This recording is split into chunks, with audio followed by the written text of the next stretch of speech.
जय सिया राम सभी को। और हेलो। आज मेरा पहला ब्लॉग है। आप सबसे मिलके मुझे बहुत खुशी हुई और मैं आशा करती हूँ कि आप सबको भी मेरी ज़िंदगी में आकर खुशी मिले।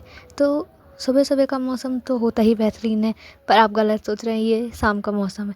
शाम का मौसम में सोने के बाद जब बाहर निकलते हैं और वो ठंडी ठंडी हवा, वो भी जब गर्मियाँ हों तो मज़ा आता है। यहाँ डलते झाड़ू दादा, उनको इग्नोर करके हम चलते हैं घर के अंदर।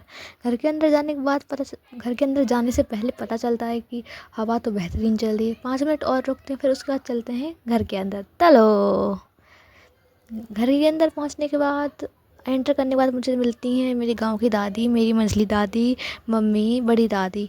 उनको देखते हुए मैं सीधे उनको चीरते हुए निकलती हूँ अंदर। अंदर जाते समय मुझे एहसास होता है कि अंदर तो कोई है ही नहीं, तो चलो थोड़ी मस्ती करते हैं। चलो, मस्ती करने के बाद थोड़ी सी झूला झूलने का मज़ा कुछ अलग ही होता है। बच्चों को जब झूला झुलाते हैं और झूले झूलने में जो मज़ा आता है वो कहीं नहीं है। बट मुझे झूला झूलने से सिर में दर्द होता है, इसलिए झूला कम झूलती हूँ। मैं आपको मिलाती हूँ मेरे ठाकुर जी से। आज मैं नहाया नहीं, इसलिए मैं मंदिर के अंदर जा नहीं सकती। तो हम चलते हैं बंदर की तरह उचकते हुए आंगन में। आंगन में जाने के बाद एहसास हुआ कि मेरे पीछे तो एक पेड़ है, उस पेड़ में तो आम लगे हैं। चलो, आम तोड़ने के लिए मैं निकलती हूँ। यहाँ कुछ बर्तन थे, लेकिन मैं बर्तनों को इग्नोर करती हूँ, मैं निकलती हूँ आम तोड़ने के लिए। आम के लिए मैं चढ़ती हूँ आम के ऊपर टिपटा पर, जिसको टिपटी कहा जाता है।